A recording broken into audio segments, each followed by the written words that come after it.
Rode hoofden, zwetende kinderen. De leerlingen van de Hommel zetten vrijdag hun beste beentjes voor om in 3 kwartier zoveel mogelijk geld bij elkaar te rennen. Vlak voor aanvang hield het druppelen op, zodat wethouder Jan Lonen in droge omstandigheden het startschot kon geven voor de jaarlijkse sponsorloop.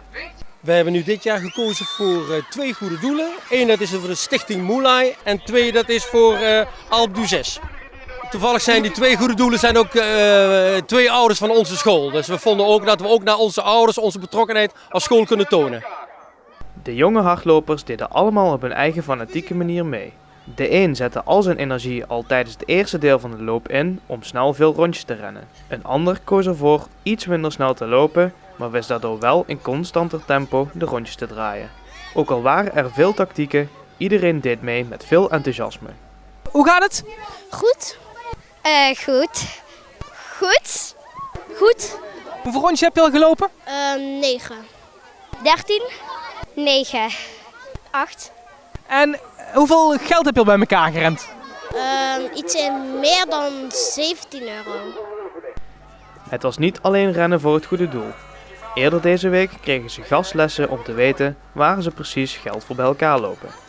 Voor Stichting Moulay en voor de Alpe d'Huez. Alpe d'Huez. Naar Stichting Moulay voor kanker en voor Sri Lanka. En vind je het goed dat je daar geld voor bij elkaar mag rennen? Ja. Ja, want ik wil wel een medicijn voor kanker hebben.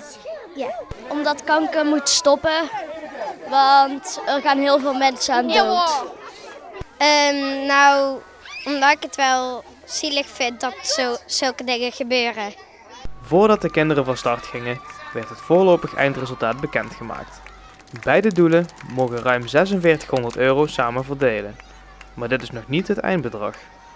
Maar het bedrag kan nu nog verhoogd worden, want er zijn nog een aantal kinderen die worden dan betaald naar de aantal rondjes die ze gelopen hebben. En waar hopen jullie tot op uit gaat komen?